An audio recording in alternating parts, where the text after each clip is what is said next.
This program is rated PG. It contains themes and scenes which may not be suitable for very young audiences. Parental guidance is advised. Be advised that the views and opinions of the hosts and guests do not reflect those of the station.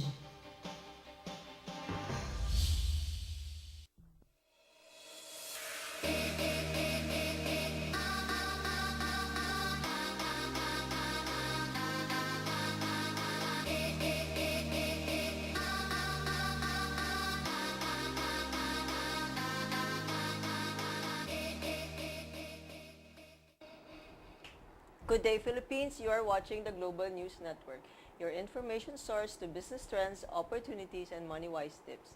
Coming to you live on Channel 8 via Destiny Cable and Channel 1 via GSAT. And this is also being viewed in Sky Cable Channel 213. Good day. I am your host, Rowena Suarez, and you can call me Ro for short. Our segment, Investment Academy, talks about the different ways to increase investment capacity, financial literacy, and awareness. Investment Academy will show Filipinos not only how to make money, but also how to create wealth. Moving on with our Just Ask Ro portion from Twitter, when is it better to put my money, where is it better to put my money, stocks, mutual funds, or UITF? Okay, well, basically, in the stock market, you just actually play in the Philippine stock market. But in the mutual fund, you can actually choose where you want. If you want a bit of bonds, all equities, which is the stock market, or a mixture of both. So you can actually choose on what vehicle you'd like to put in. Because as you know, if it's a bond fund, it's a lower risk but lower return. And for equities, it's a higher risk and a higher return. And that goes the same for UITF. And then from Facebook, I have invested my money in the stock market. However, I have not realized a substantial gain for the past year. Should I just pull out my money? Okay, in the first place, let me ask you, why did you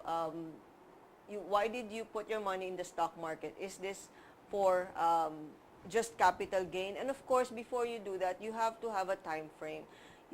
Let's say 5 years is a good time frame for you to have to be able to realize a gain for your investment. So when you are just thinking of putting it now and taking out 6 months after or a year after, I think the stock market is not for you. Especially if you're not a trader that just goes in and out of the market every day.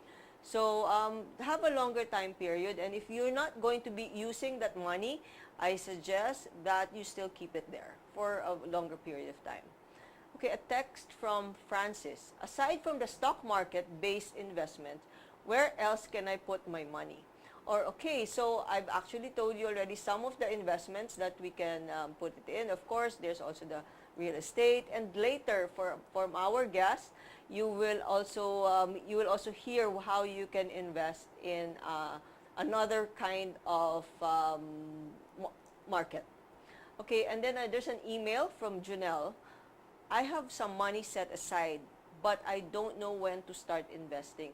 I need your advice, please. Okay. Your money, you said that you have money set aside. As a rule of thumb, before you can actually invest, make sure first that you have 3 to 6 months of emergency fund that is in your account. So just in case something happens, like there's a job loss or income cut, then you still have money to get into, to pull your funds from. And then that's only, but of course 6 months is better than 3 months. But if you think that you're okay with 3 months, then after 3 months of your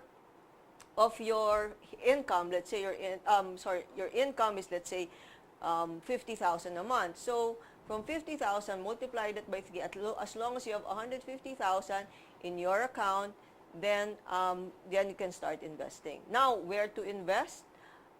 There are several funds that you can invest in: mutual funds, UITF, stock market, variable insurance, and of course other things. But you have to have a time horizon. If you invest now, don't think that you can actually withdraw it a year after or what. So at least 3 to 5 years. Okay.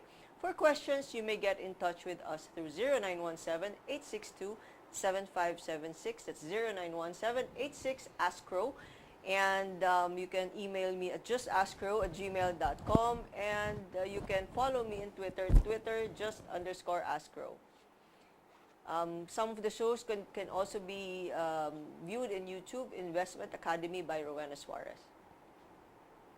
Today, our guest is our resident guest when it comes to Forex trading.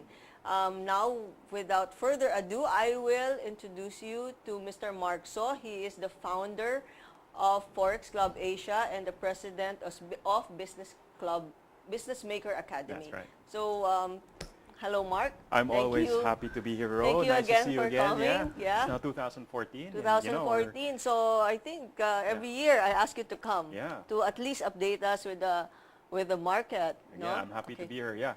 So, what is the current Forex market situation right now? Well, right now it's going to be very, very busy. In fact, it has been busy this past year. But you see, everything around the world is moving, especially now with all the geopolitical concerns and also economics playing a big part. As you know, the U.S. is actually getting better in terms of economic performance.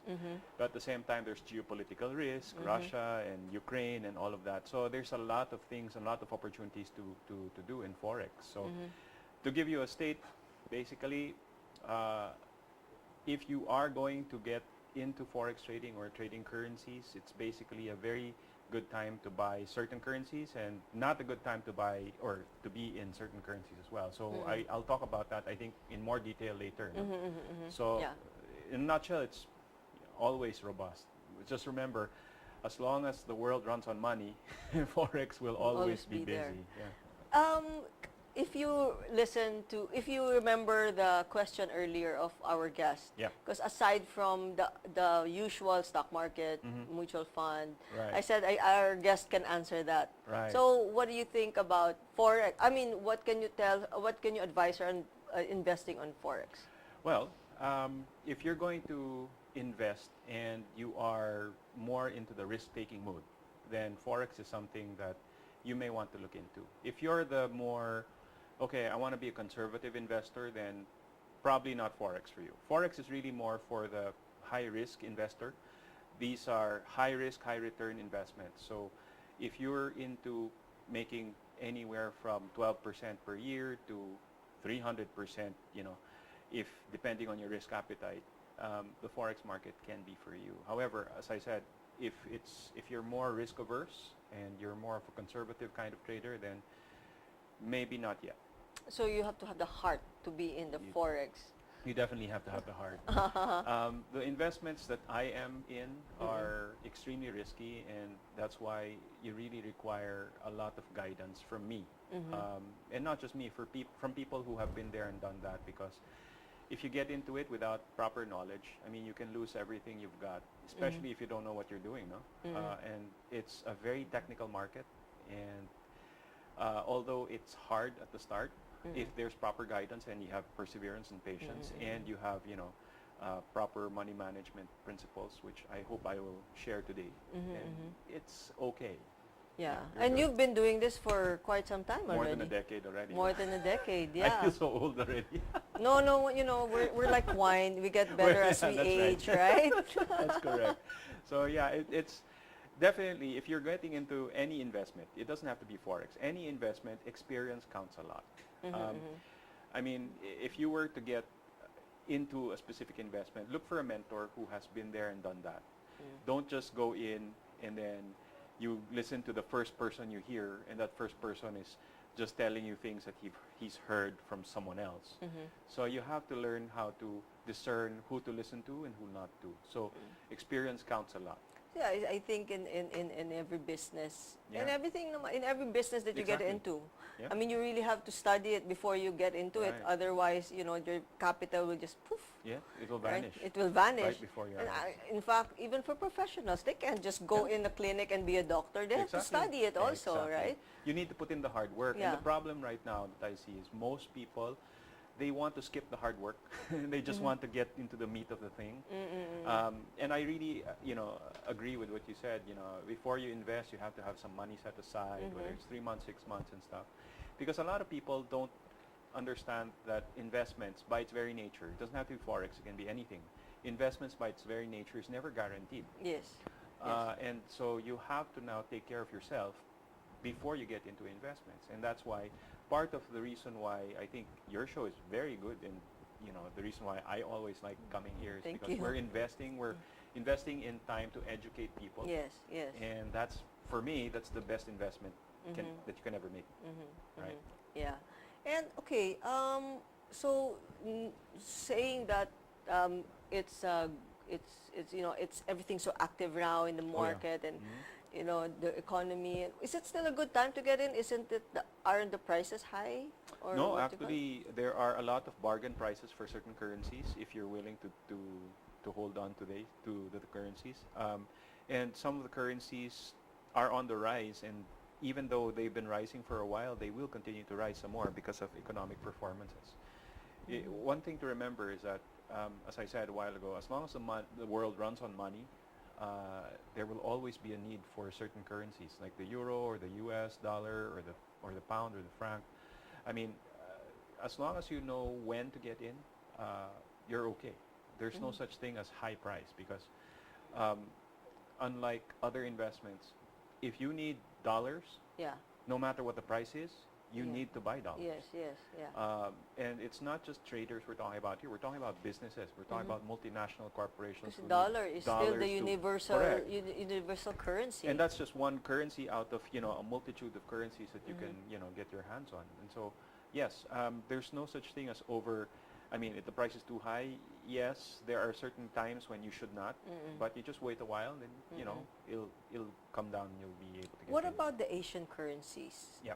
How is that doing? Well, let's focus basically siguro on the peso, right? Or most Asian currencies right now, peso included, of course, would be still healthy. However, based on what the central banks do per country, that's where you have to now be a little bit more intelligent and smart about it. For example, in our country, Philippines, BSP, Banco Central, which is basically a hero to me, honestly. They're doing very well fiscally. They've actually started raising interest rates. And that's good because they have acknowledged that inflation in the Philippines is pretty, it's getting out of hand. And so they're trying to raise interest rates to try to combat that. And because of that, the peso is rising a little bit. Yes. Yes. It shows primarily the confidence of people in what the central bank is doing. At the same time, because interest rates have risen, it's also attracting foreign investors to come into the Philippines and park their money in pesos, which is based on supply and demand. More people buy the peso, increasing the peso. Now, not all countries in Asia have the same situation because certain, countries have a different situation. So I would say the Philippine peso would be one of the more stronger currencies to be in if you're investing in Asian currencies, right? Peso. Yeah, but let's do another Asian currency which is in direct contrast to what's happening in the Philippines, in Japan. Their monetary policy, or what the central bankers are doing, is they're actually going to print more money. Yes. And they're Yeah. going to keep their interest rates extremely low, which makes the Japanese yen what we call in the market the funding currency for investments. So just to give you a very simple idea, let's say you're shopping for a loan, right? But let's now think of the world as where you're going to shop for the loan. Are you going to take out the loan in the Philippines? Are you going to take out the loan in Japan? Are you going to take out the loan in Singapore? And so on and so forth. Now, the first consideration there is what are the interest rates of the central bank for those countries? Among Asian countries, Japan is one of the lowest ever. So if I were to get a loan, I won't get it from the Philippines because we just raised rates. Yeah. So get it from Japan. I'll get Japan. And so when I take out a loan in Japan, let's say I take it out at 0.10% per year. What am I going to do with that money? Now, as an investor, I'm going to put it into something else that will give me returns. Good returns. Hold that thought. Sure. Because we have to pause for a No break, problem. and then we will continue our very interesting conversation. Awesome. Yeah, sure. Okay, thank you. They're giving me signs